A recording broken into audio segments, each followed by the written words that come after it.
guys, it's Robin, Rs Island Crafts. Welcome to my craft room. I've had some requests lately to show how I have been blocking my cotton dishcloths.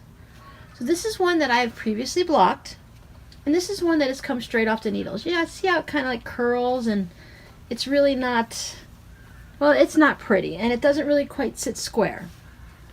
Now when I block mine, as you can see, I have a little bit of a curve here. I don't make them exactly perfectly square, but through this process you can do that.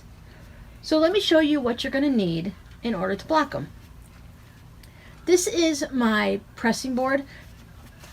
Basically what this is an old, one of those wooden TV tray table things that,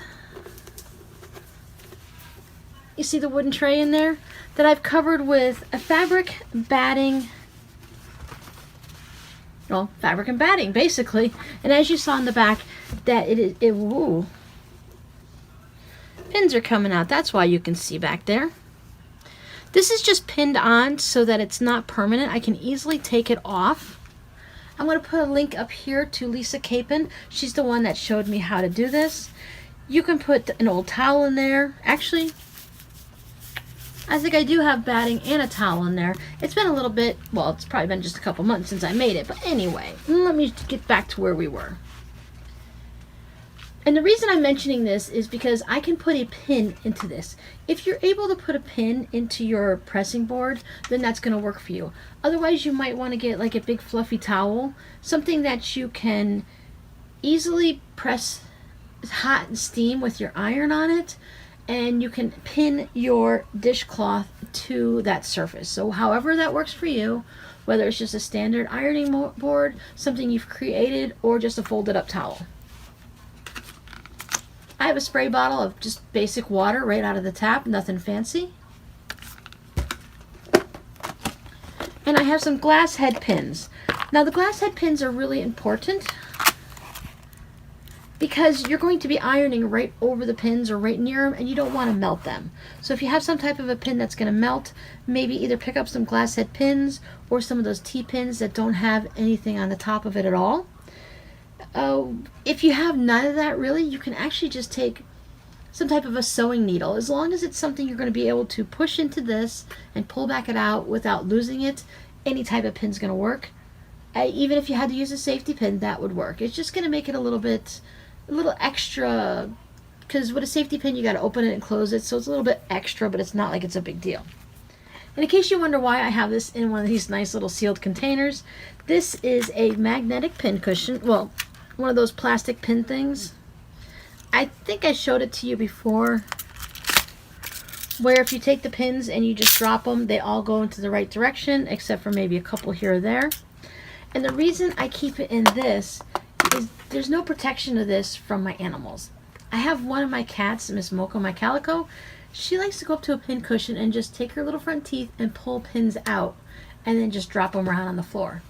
Now the cats don't have full access to my craft room. I do close it when I'm not in there and at night, but if I just run to the bathroom or to get a drink or to do whatever, check the mail, I don't always close the door. So I want to make sure my pins are going to be safe from the cat, and also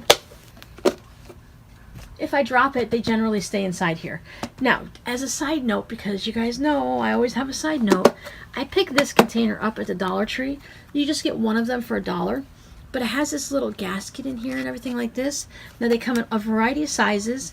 This one I hadn't used for anything yet because it's just, for what I use them for, it's kind of an awkward size. But I have smaller ones that I keep sugar and I keep my flaxseed in it. And I have taller ones that Rob keeps cookies in. The cookies stay fresh for weeks and weeks. He's actually had lemon cookies in there for probably about 4 months, and they're still nice and fresh. So if you happen to see any of the ones like this up at the Dollar Tree, that's a really good idea to pick them up if you want to store things. So far, you know, knock on wood, because there's wood in there, I haven't had any problems with any type of ants or other types of bugs getting into it either. Because if the air can't get in, then generally an ant can't get in. Fingers crossed. I also have I think these were called at Walmart like a bar towel. I just use it as a pressing cloth. So anything you happen to have that's going to work as a pressing cloth is going to work for this. I would definitely stick with something a white or a neutral color because I'm going to use a spray bottle and spritz water all over it, and then we're going to use our iron and we're going to steam iron it too. So you want to make sure it's not going to use like red and put it on a white dishcloth that's going to bleed everywhere. If you want your piece to be perfectly square and exact, maybe try cutting out something from like a manila file folder or something that's exact the same size. If you have a surface that you could possibly put some type of, I guess you could put pins in it to mark out your, let's see, what size are these? These are going to come out to be about 6-inch square for me. It's going to be different on whatever size needles and how you knit yours and how big they are, but you can go ahead and mark out a spot. I probably wouldn't do a Sharpie on my pressing board here because when I press it, it could get onto my fabrics, but something that you could mark the exact size so you can bring this to that square. Because all I'm going to do is I'm going to set this down and I'm going to put pins in the corner. Now sometimes my corners get a little rounded because I didn't do the extra rows like I should have. And I'm just going to go ahead, let me zoom into this corner for you. So what I'm going to do is I'm going to take my pin and I'm just going to go in. I'm going to go in at an angle like this just so that this is going to go into the dishcloth on top and it's going to catch into my ironing board here.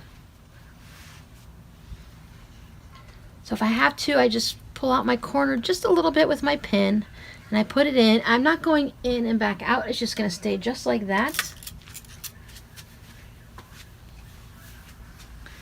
Might just hold this corner, sorry about the shadow, hold this corner down a little and pull this one to where I want it to be. If you had a measurement that was sitting here and you knew, if you had your measurement that you knew exactly where it was, you'd want to put this pin in your first corner, put this pin in another corner, and if you have to stretch your cloth to reach those corners, that's what you're going to do. These dishcloths are 100% cotton, and you can go ahead and give them a little tug and a little stretch. Now, mine's probably just waving out here a little bit, so maybe I want to bring this one. Give that a little bit of a tug, stretch it more.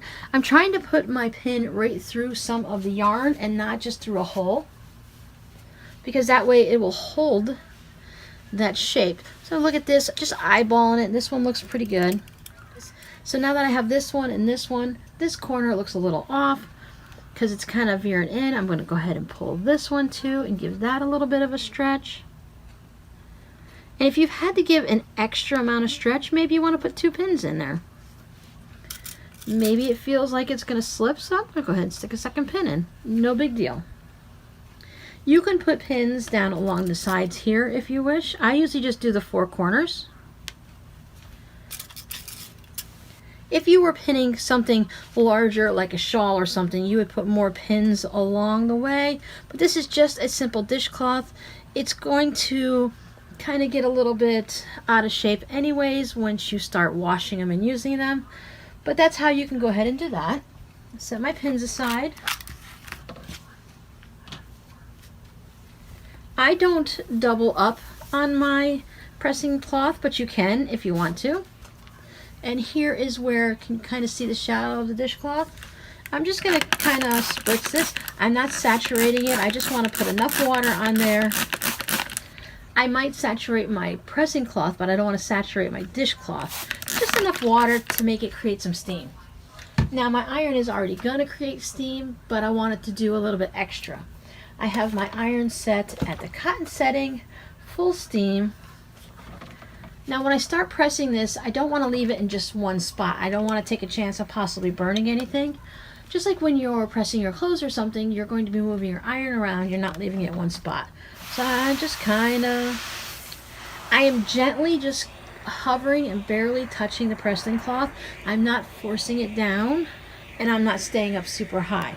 I want to make the contact so it does steam, but I don't want to squish it down because I don't want to, flatten out the dishcloth. I want to just let it remember that this is where I want it to be, and I want it to stay at this shape and this size.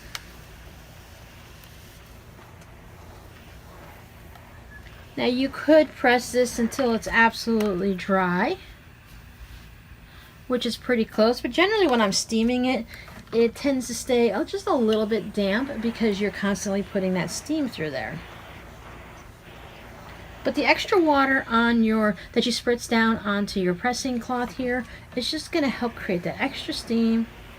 It's going to tell it, hey, this is where you're supposed to be. Please stay in this position.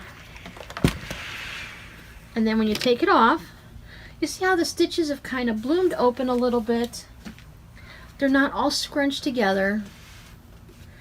I don't have it perfectly square everywhere, but I know that this is going to be nice. It's not that curled up, rolled up mess, so that when I go ahead and I ship it out or I give it as gifts, it's going to have a better presence to it. Now, I do not remove any of my pins or move this until it's cooled down. It's not burning hot to the touch. It still feels slightly damp. It's going to go ahead and air dry. And then when I just walk away, I put away whatever I happen to be working on. I tidy up something, go get a drink, whatever's going to take you about 5 minutes. Go pull out your other dishcloths or work on a dishcloth. So you could be knitting while you're waiting for this one to cool down. And once it does cool down, then you'll be able to go ahead and pull out your pins and you'll have your dishcloth all ready to go and to send away to friends and family. This is still just barely warm and slightly, not even, I wouldn't even call it damp, but you can tell that it's just got some heat and moisture to it. But I'm going to go ahead and pull out these pins. You see how it didn't even shrivel in and shrink in at all? Which means the yarn is going to have its memory, and it's going to remember exactly where I want it to be.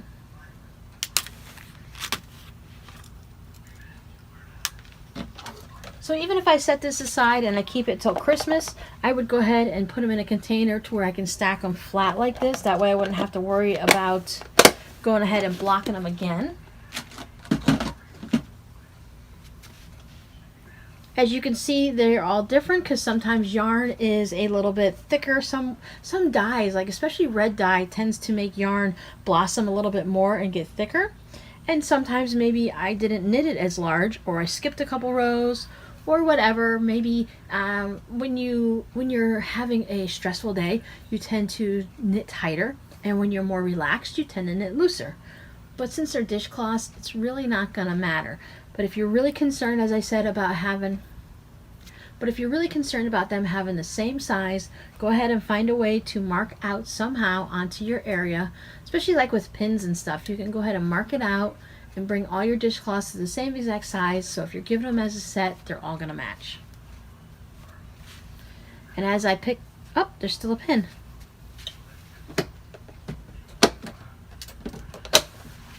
So how many of you actually caught that I left a pin in there before I realized it?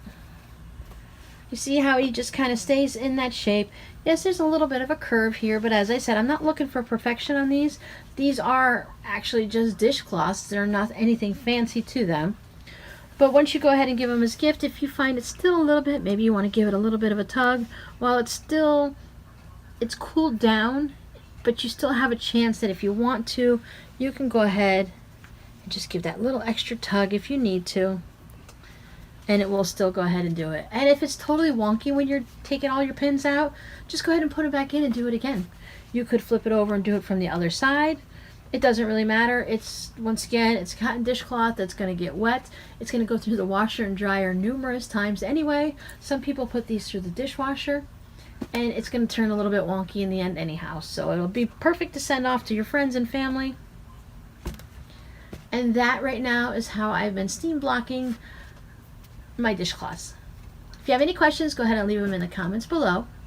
I hope you found this helpful, and I'll see you guys next time. Bye!